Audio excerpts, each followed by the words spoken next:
ከመዝገበ ቃላት ላይ ካላነሳችሁት ያዙ ይልቀቁኝ ምናምን ብለን ይዘው ለቀውን ነበረ። ችግሩ ግን ከመዝገበ ቃላቱ ላይ እንጂ ከረሃቡ መሰረት አለመቻላችን ነው።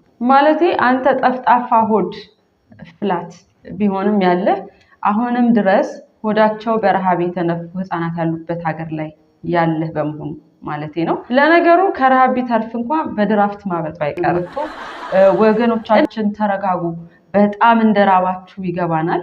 በመሐከል የሆነ ሳንዱች ነገር ገመጥ ያደርግና ችግሩ እርዳታ የሰጠን ሰውዬ ፖለቲከኛ ነው። ስለዚህ የሱን እርዳታ አንፈልግም። በዚህም ምክንያት ረሃባችሁን ቻሉት። አሁን ይሄን ሁለት ሐሳብ በሽማግሌ ነው የምናስታርቀው። ማለቴ ከሰውየው ያልተቀበልነው ፖለቲከኛ ስለሆነ ነው ካልን በኋላ ከመንግስት ጋር ተስማምተን እየሰራን ነው የሚለውን ማለት ነው። ማለቴ ፖለቲካ ምናምን አይነካንም ካለ ታዲያ መንግስት ፖለቲካውን ትቶ መነነ እንዴ? ለምሳሌ ኢራን ወረሻቸውን አብዮት ድመታቸውን ደግሞ ስታሊን ያሉ ሰውዬ ነበሩ።